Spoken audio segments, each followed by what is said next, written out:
xây dấu thầy buồn ô van sẽ làm đã kinh ngay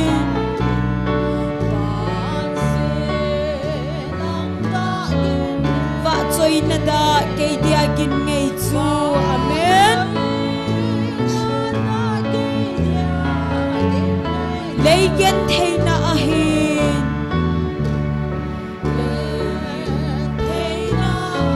leng vai xin kapin mau sing zong le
thầy bồi ô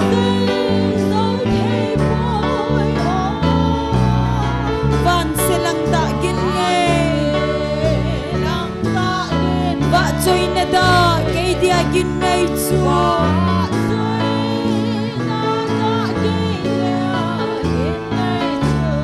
ô chú muốn hồn đinh chúa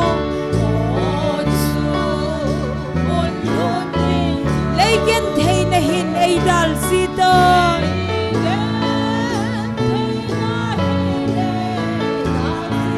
ô ka nga lel na gam theng nom nei mu sa in amen nga lel na gam theng nom nei mu so na tum kau choya hallelujah ô salem tha mu kal ka nga lel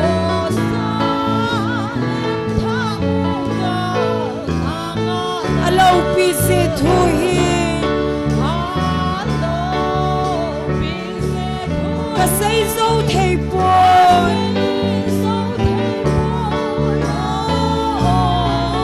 van sẽ lăng đã kinh nghe vạ chơi na da cây dia kinh ngay chúa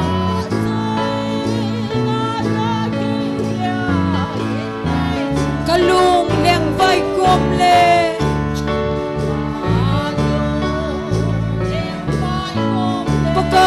hung lengin kalung sunga amen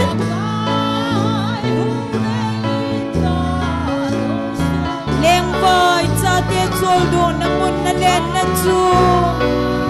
cha te chol do na mo na len na chu nei helen a chan lei gen thei na ka len lai hin amen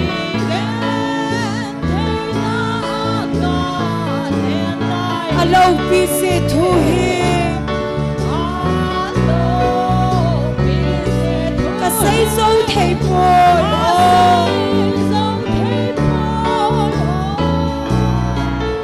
van se lăng đã kinh nghe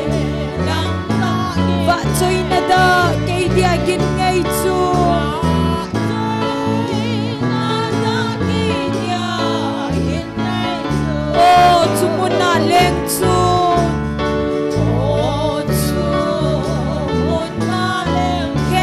him a say pove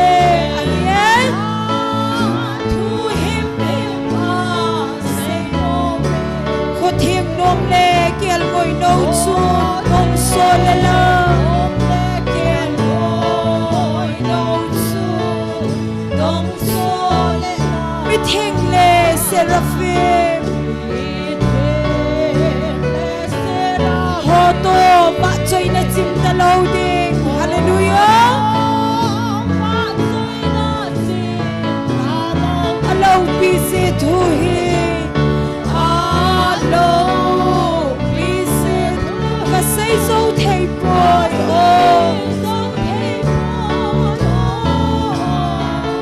van se lang da gin nge lang da ba choi na da ke dia gin ngai chu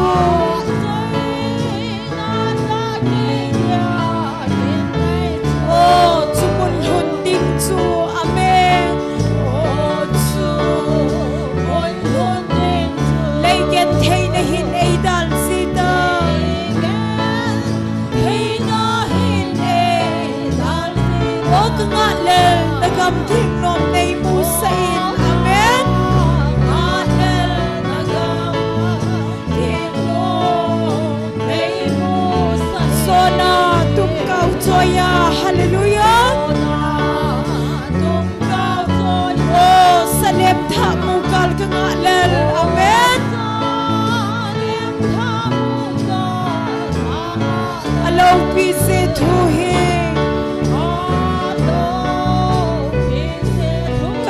dấu thầy bồi dấu thầy bồi van sẽ lăng đã gin nghe lăng đã và chơi na da cây dia gin ngay chu hallelujah oh chu muốn hôn đình chu lấy gen thầy na hin ai dal sita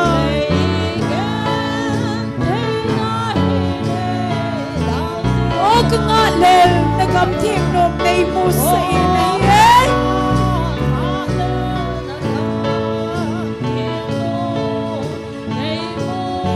sona tum cao joya amen tum cao joya o salem tha mu kal ka nga lel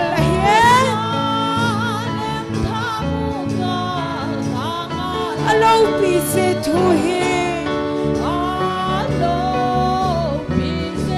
say dấu thầy bồi dấu thầy bồi van sẽ lăng đã gin nghe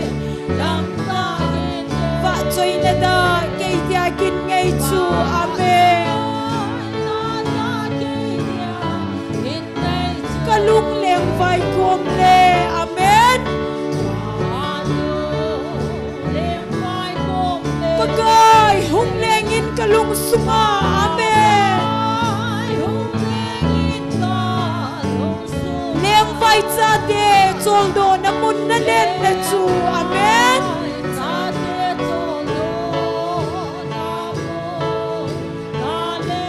nei hili da un chen nei yan thei na agalen la hin a hi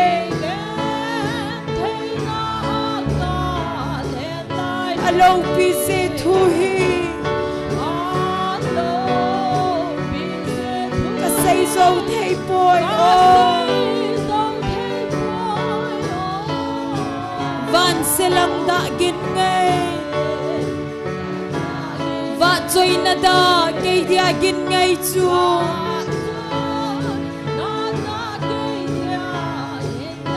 lấy gen thầy na hin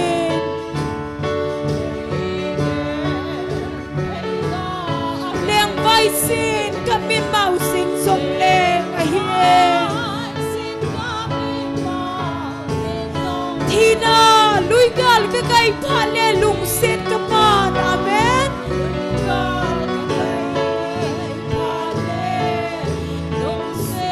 oh ai na lam ton din na hi hisona beitante. Amen. Alo pise thu hi ka sai zo thei po.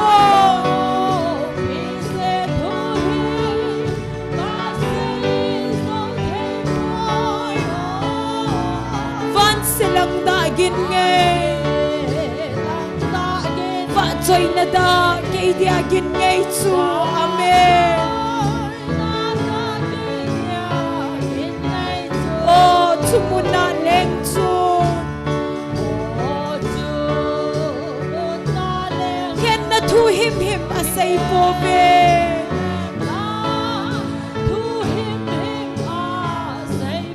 Ku thieng nom le kiel moi no chu tong so na lang.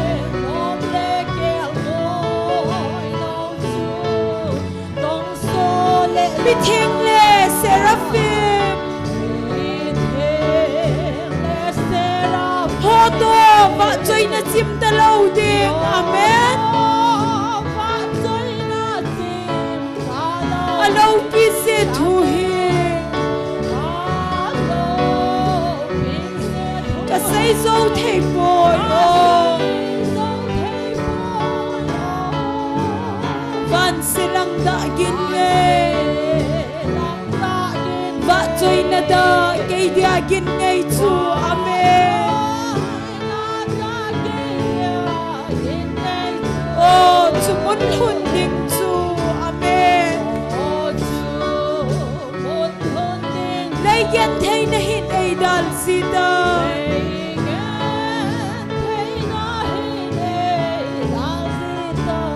Oh ka nga lel na gam thiek nom nei mu sa e. Amen.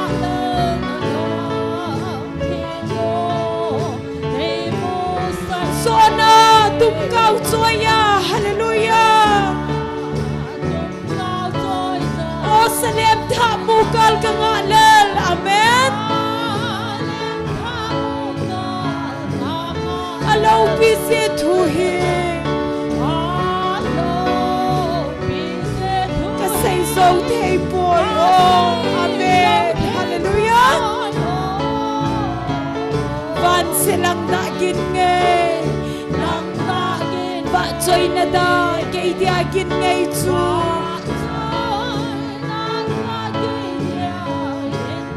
Lei yan thei na hi na hi ai. Leng vai sin ka mi mau sin song leng. Amen. Thina lui gal ka kai phale lung sen ka pa. Amen.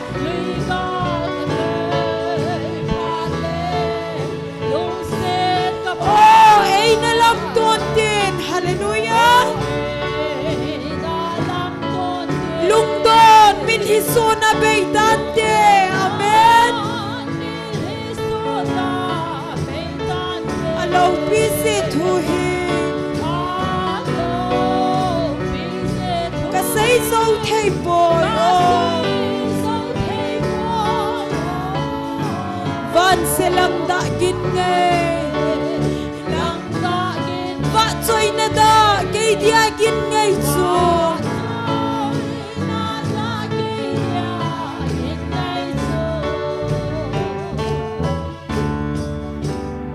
Hallelujah. Kinep nagam kagel chimpoy. Mi piho ibon cha vinding khom tau hite.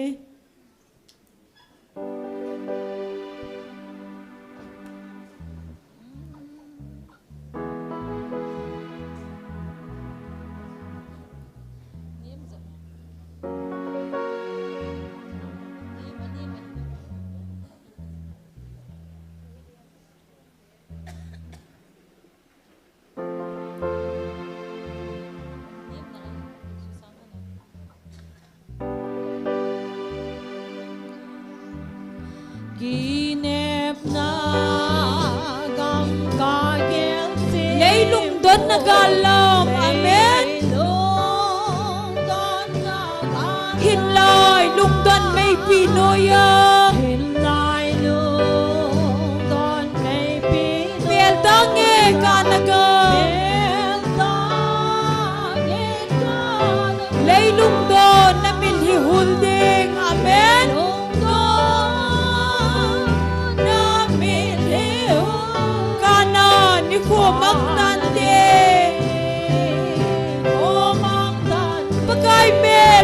kal ka nga len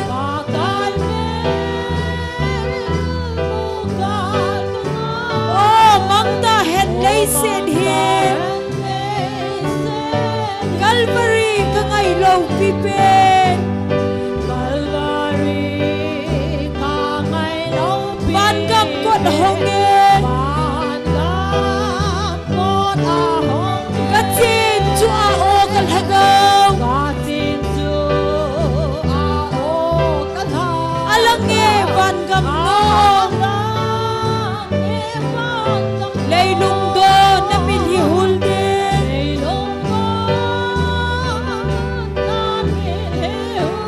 kana ni kuwa mamdan din pagkay mel mukal ka nga lel hallelujah oh mangta hen lay sin hin kana san thim hi mangta hen sol den lui ka lama lay sin ken thei na ka khel ting amen ngai pung e ka nagam amen laylung to na milhihul ding ayen kana ni ko mangdan ding pagkay mel bukal ka nga len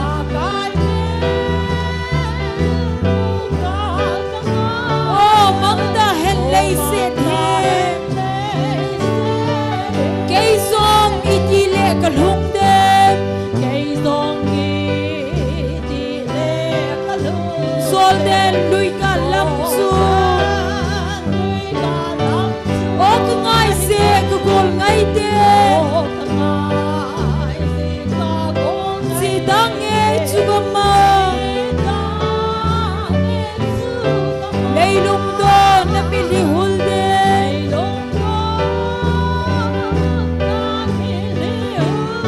kana ni ko mangdan de pagkay mel bukal ka nga lel hallelujah oh mangda hen lay sin hin kinep nagam ka gel simpon laylung don nagalam hinlay lungdan may pinoyam pialdang e ka nagam laylung don na milhihul din amen kana ni ko mangdan din pagkay mel bukal ka nga len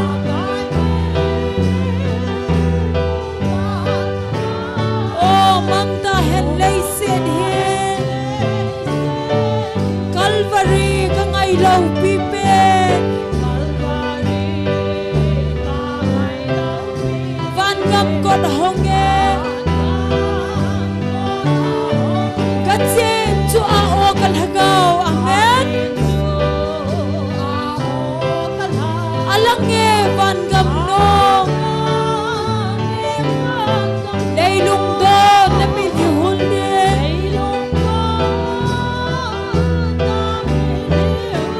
kana ni ko mangdan din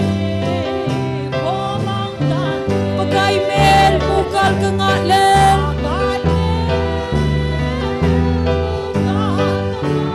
oh mangda hen lay sin hin kana san thim hi mangda hen sol den lui ka lama lay sin ken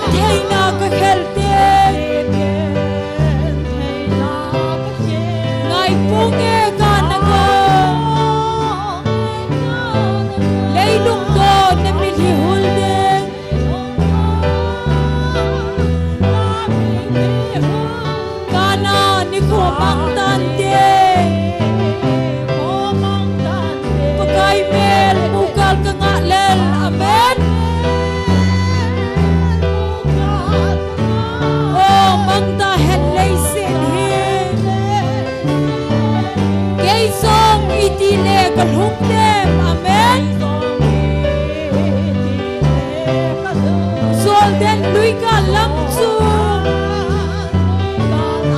o ka ngai se ka ko ngai te si dang e chu ka ma lei lung do ne mi li hul ding amen kana ni ko mang dan te pakai mel bukal ka nga le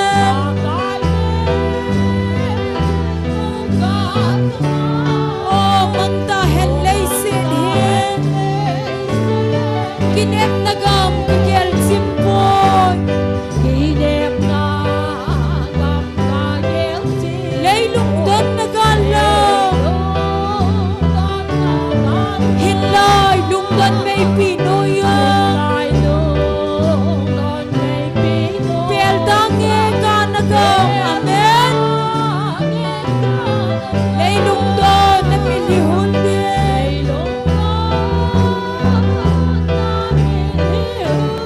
kana ni ko mang dante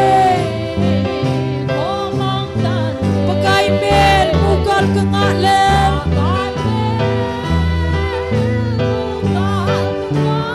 o mang ta het lei sen he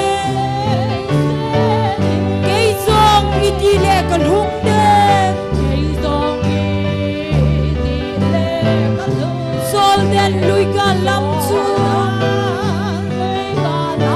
o ka ngai se ka gol ngai te si dang e chu ka ma lei lung do na mi li hul de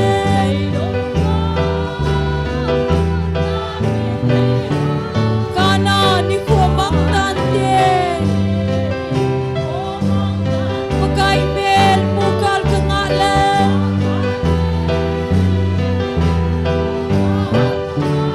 o mang ta hen lei sin he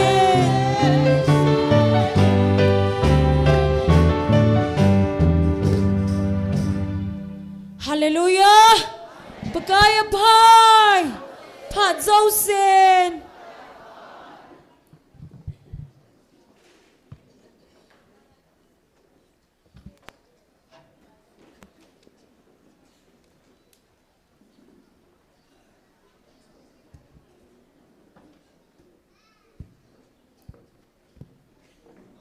Pathinin damna phat pha phan hei epikidwin tuni date 31 December tu kumadinga ni ko chei ni penti hojong dam sela hai muso wa hagau mai ti hojong ti ko jing thiai koyu pa pathin hi jin ama sapenin pa pathin thangwa nei piwin he chei ho hatman phat manai chanu hi po in pathin mi ngei lu na wanga hi chan chan e puilung hi jiwa chu pathin thangwa lo thei hi powin e chuna vel velin pa pathin thangwa nei piwe bible chamung khan hin sim de ingate galatia bungli changu changsagi chule nang ho cha te ni hi jiwa chu pathinin ama ko na chapa hagau chu ilung sungwa hin sola ama chun aba patia ko hi hi chi ji a chu nang ma so hi talowa chapa na hi le pathin wanga go loading zong na hi athu thing isim na wa pathin bon sawadin phathei bu pi tahan tunia hi tauna elam ke pi ding hi evangelist te ni hung hi ding hi na mani phat hung ki la hon di hin tin chi chu tunia ki man cha na ding hi in masa penen tauna anamang masa penoi tin tun hi ki pa thu sei na bo na nei uti pathin kum hung ke ya e ma puiwa ta sal hagau dam nei piwa sile cheni le cha hen lang iza ka hi yong le e piwa hagau mai ti ho jong ti ko jing the koi zalun pathin ko ma ki pa thu sei utin chukil le pathin in jong al hagau ba owa e apha na e ngei cha dung zu yin pathin e vil jing zalun pathin ko ma ki pa thu na sei utin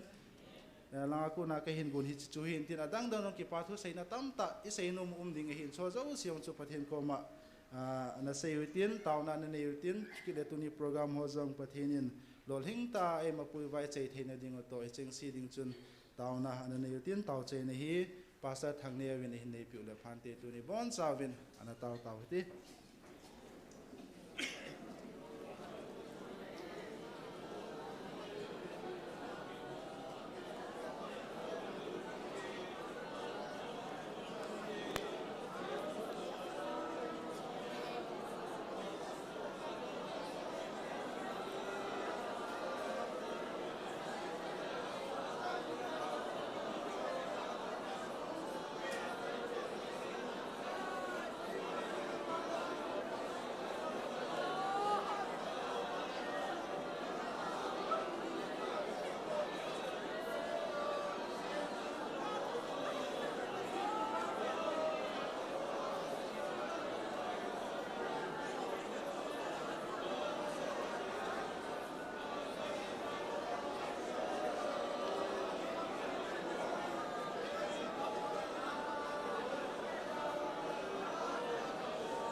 lâu pina vợ chơi na chơi na dim set ngày lúc na dim set ra ngày na dim set ka pau pathi ka mel mateo ni thum sunga su mang ding le thi san suwa lun kang sa ding to ogun an neu zong la pakai nang mai ni thum sung hi taloven tu kum sang ni la thum hin sang ni le som ni la li hin som ni la nga tu ni khu chai na chan ge pathin kum thum sung nang mai ka hin naw nei zo be pita jem na min thing ka thang wa ve gal nei sat pi win gal lai ta in kamel mateo thin lung don ti zat na na demoven ke hon wang na oza in lung mon hamon an ka nei vin nang ma va chei na in ni kho hizat mit lepomen hagaw me ti thein ni kho zagil le som nga le li tuni ni kho chan ge gui tan lovin hagaw me ti kho me nei ko vin amen theng ka thang ba ve hin na le kha bo ka mino nei zilut pi vin nam dang to ka ba lo naw pakai nangai lu na chung nung nei chano navil na ver som nga wa na hagaw thing nei velun ka ke pa ove nam dang to ka ba lo naw pakai na o na kam sang nei ho pi naw hagaw thing thu pon ke man ka henai hin na le khabu nei pi be vin hi hallelujah van noi to ka ba lo na au nam dang nang ma han tum ka hi naw pakai thu ku ho jong nei sei pi vin koi minam na hin lo a day in December 5 thu gu te ho jong jesu pe ni nedan chan ge nei helovin na min theng ka thang ba ven he van noi pum pin e het na di ho hi ta na min theng ka thang ba ve van mi te le van ti lo het na nei sim jem na min theng ka thang ba ve ka ki pa nau ka sei chim po ve pakai tu sun ka ki man sa na dingo na hat sa te ni yong din pi in la sa ding ho din pin ataw ding zo si yang pakai hagaw milita ta nei pe ven online apang zo se hyong le lung the nei pe su ke devin na khuda kel hanin tu sun ka taw khom na dingo hagaw me ka ti khom na dingo apat chai chan ge dingin na mi thing te ho lung lan thing da gan ki hing ha bang na mai cham hung kel hanin je shumen ka hong taw khom ve amen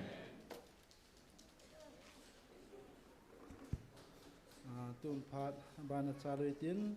pathin wa choila khat anal hawi tin cheu phala chun evangelist tenian phat hin mandi hin tin cha pathin wa choila sa pi ding win nunga Florence ke hin kowe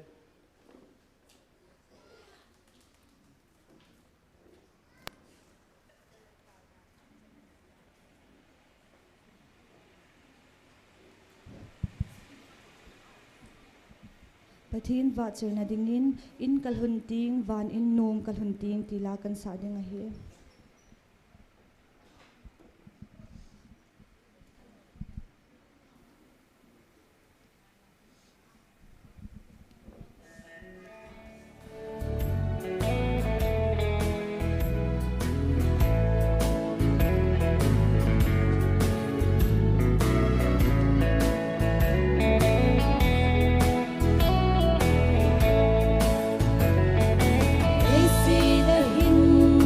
Hãy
ta le cho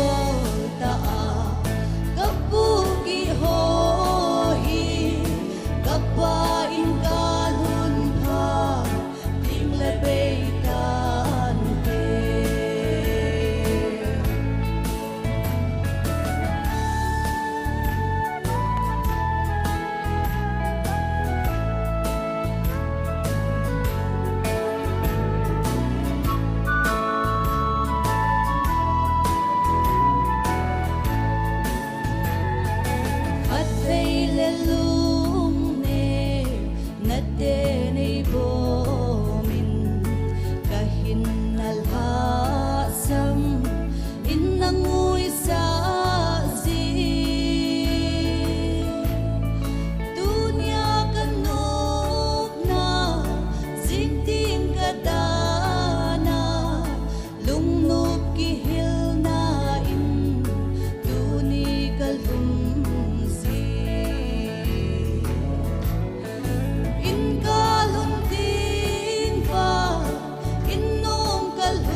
chơi lai sa de ho patrinen pathei bu pi tau ha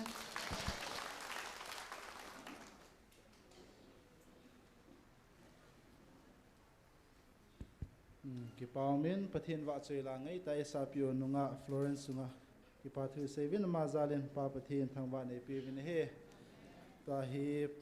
evangelist nun pha mang ma sa penin tin man hin manzo le evangelist puina hin manding hin tin chima sang chona mani yong ki got lion ka phunom khat pha siang chu ki phunga hi te in laya to chera to ho hi iki khen vai le hin cher ho hi ana suging da jiu tin e to naw chu ki khen le dal ha jing oi tin na i dok wa i ga sit tup ji pau hi ana bol daw tin asar ho en ki khen pha le bol ji tan te ti chu avela khin hi sa hin din si ma sang ni ki sei jing hi in aji chu in sung la ho ha cha te ni taw ji hi in chi again pa khu mi a taw jing pe taw chu ga su hi ngai le mi taw na chu su asu bui pha hi na di sta ba bol pha hi ya chu chilai ka chu na ki he thi mui te ti chu langa chera taw ho si chu vela tip na ka hin nei ki hin tin vel ni ki se ti as moi sa lo diu ti chu ka hin he sa na hin tin thacha te ni chu ki chei ta hele masan evangelist nu aman phan hom ma sa pe ni tin ma ki chei le evangelist puin phan hin la jom pe di tan te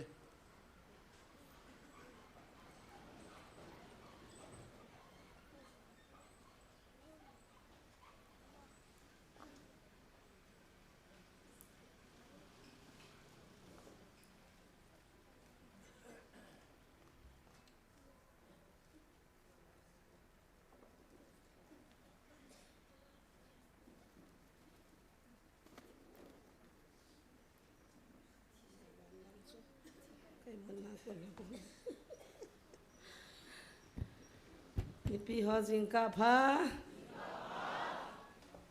kamang lama bange mata agang din do le non ta ki mua ka ki pan tu jingka jong pathin in phat phai pewin til khona le pathin thua helna oya pun hin nei tin ke hin neu khat ipi ti al tai si ti wa mai lo le hel chet na ti ham khat kan bo la he aji chu ano pha le aboi le thudo ho he ami mal mala hi ho pia le aki ho zo pon na e oi kamin jong a zo po in chi ja chu he wa hin tha khan in ki sei le angai ho chi le adi la nga ngai zong amin alhiam la nga ngai zong amin ngai dan dan in ki ngai ta hetin thil tam pi hil chit na ka nei no min hi chi masang chun hil chit na ngan ti chu til kho na alo la thili boi na ho hil chit na ka nei nom za ka hung de na hin phat ong ta banga til kho na phat mang ti chu ka hipon la pathin thu te ki to a hil chit na in nei de hi Bible mun khak mun yen simu hitin hichiba chun tu lai din munuto malaya mi ho lagau mi te ho din mun akiba dan hina pasal pa hung kit lautam pasal thang ne hung ta langan bai chalai hi hoi ta ten amanin simpi vintin ex bung li chang som la gu le som ni ke ka cha sorcha bung li chang som la ni a som la gu ba pat na som la ku som ni hi chi mi ho hi I ba I lo ding o ham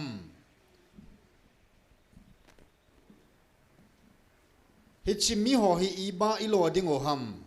amma han thil bol mo kidang dat mo ta abolo hila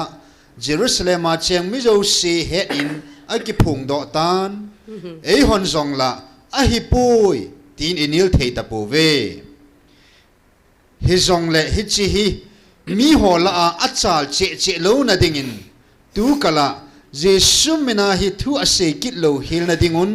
ha gi in gi sa lo hi te a ki ti ve chu in amma ni chu akovun Jesu mina thu a se ya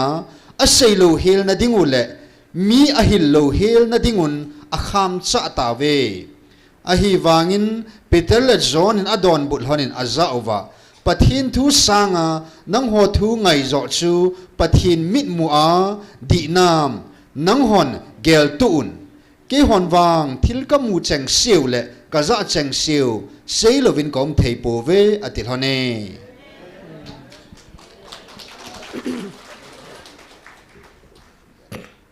Panacha Tilzo sehi Bible am so ke am lo khat cham pone ki chi chame ta hiza zong chu phatata ingai wa hele ipin tha na thei wa hita ki dang ta hi ai le ipiti da na chu zon le pital hon asele amu chu ipiti nga chi lam kai pi pu ho ho hil ho chut achuti ma hitam bol mo kidang a bol ho pathin mena thil su ho chu a hena ve amuna ve a hin la adon bu jile a le thu jile he chu asu tang ji a het lo ta chu a het lo phat wa chu ulta a am ho lo a aman asim thu lo a chu mi pi ho chu su tanga pital ho zon ho chu pho tanga kham tanga su gim de ti uta itia don bana mamon kam mu chang siu ka za chang siu hi sei lo thei kai po ve chi lo thei kai po ve bol lo thei kai po ve a im thei kai ta po ve a ji cha a ki chi cha ma mu ji wa jesu no nga zu yun tu nai hwan pathin nu nazareth jesu mena nai to ba i zui ta bang bang wa amon jang na zu yu chu mi hing nu nga zui lo chu jesu nu nga zui chu hi chi wa chun ama hon amu chit pa le a het chil pa chu koi machan anil je heta povin hiya chu ulta a ya lova metile ama hi gang chala akisuthi ama akisuthi ma gang chala mo ki pho thip lo wa hele hung chal che che ding khang to che che de ativa mat tu ma hen tu ma su gim de ti ai le amoni te don butavam nang ho thu ka ngai sang wa pathin thu ka ngai chu di zalo ding hamati pi hallelujah tu ni idin munu ta ki to chan he kum ni ahung wal tan tu ni hung ki chai le kum thum hung nai kum thum kum ni la thanga hung chi dai tai na ala hi chi sunga hin nam pi dinga thil so hi aki sei zingin aki phong zingin ngai to mom ven tui li hi jong la lu tau te nam dam na ding he latin hi chan jong chui kama po dinga ki lom loi wangin ka seita koi group itabang hi jong le nam lam ka hian nang alo le ipiham society alam ka hi jong le hung win lang hung pati mun lang akizam lai ta la hung pho win lang hi chi hung te si win tin jong aki ko jingin thu phun ding ni si zong le a thu phung pa cho hin dop lian na hon langa hin pui le le ding cho ha he cho ai za chu hung pate mu vin a hung su di vin nam dam na ding hi a zo na hi kha na di ta lowa pathian mi nang man thil kha chu nang no da na su di le ke dinga jong wang phat ne he chilai mun kal henge tia hung chu ke dinga he nom le nei sau ham ni tina ni su tina mi sang za hita ki mi alei tul the se jong ka zo lo e tai keu hin na chi do ting lat na to na zo siu ka lip diu tu ka thi diu tui ka the diu e bu jun bo e la jun ki thang zo se ni thuma mi li la ngan ka lip mo he hi chi chu kum ni hung wa le ta ka chau ki dal pan na ho ai le hi chi chu na hung su dia na pui do a ai lo la nong pho thi ma na ho bung la hum khan no lian tu la hum khan na bolu te hilang kon tia na hung lo kha thei la chun ke ho dinga pha na phai GMFDI na tivin GMFDI dinga hung ai poe ma he na nam pia dinga hung he ji chun he chi ha sal he in he su chunin thil su ho zo si phachin dinga ki ko jing ai wangin koi ma chan hung povin ke ho jong kalungu dong ai ta ne he nom lo he na le chong le za chom lim hi ta epi ta ka FBY lo le hoi lang langa kalim kila na san ho jong am dan chu ka cha te ni kila na ke ni ki kila na lo le khat pa to khat nu te kila no na san jong ap phe nu wa i chan gi ham mo na ding cho ho lo hin jesu na mu so ke tunin ke ho ni pi ka sei thim thei diu ham thil so ki ti ke ho ding a jong thil ba ye pon a hin la tu ni hin khat nin appoint na zan ham kan hil chit no min mi pi te lungdon na le zan han jong nam lam kai khanin phone an bolin zan ni jing ka hin ka tho nai pon i pi mo ya pu ta ka ga job le nain wa hung pa kol pa he ko hemati ni khat ni chun molno ma mystery na tong kol khat hin jesu ka ho no min bible ka de ya tin a hungin ba hindi bible kha chu kapin tauna ka man piwin pathena holding dan kol hola ki khoma GFI langa chiding in thu ka helin ajo hindi worship ma lu ding in tauna ka man pin bible ka piwin ka solvin he lim ka ki ka mo chu asei ka hi sen he pu mystery pa he chu ka ti le alung dong ka evangelist one phone kin in he chiwa chun itabang lim ha mi ti le lockdown la ya he chi kol ho hung wa lu ho lim chan hin lai da to langa mina na sim cho anoi langa khon jesu lim to lai lim kha sim khom be edi jong thim thei ba cho hi chi bol ho chi se ho chi lunggel nei ho chu pathin di ta ho hon wang zo la nal bol thei pon tin kaw ham doi ham satan to ling nei ti lovin hi ta bang thil si khwa gyal lo de hi kin ka het himin na ka het hi me ka ti pa cho ka bang pare jong a ho kha pon a thil si ma thil bol zo chu diabol la hin zo se zo na to ki ti chu diabol la tu ni chanin mi hing khat dem na le gut nan hi ta bang lunggel chu ka nei nai pun hallelujah tin pathin ka thang wa an nei ho wang chu a thing sat le mi ping tha la di chat hi ding ka ta san pon lim hi asim khomovin hin hil chir ma sang ka te na zaning ka chana ta kan hil jin a point he tam pi de aji chu ka nunga jong thu se mi ka kino nga in nam lam kai pa chu a jon oi pon a hil chin ta hi chiwa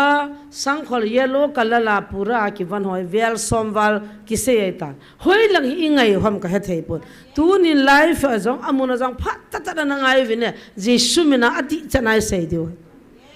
hi chi ho khu i ho MLA khat monu amonu chu zat dang hin ama chun anau nu hi adam lo pha na Mistress India है ना Mistress India ला है नुपी होय किते ना फल सला है अमानु चो ताव नंगाई चाट हिन nei tan hiwa ka taw pi tawen adam tai adam pha chun manipula sangamon hoy lo le hitia mi cho ho hum ho ti taw te na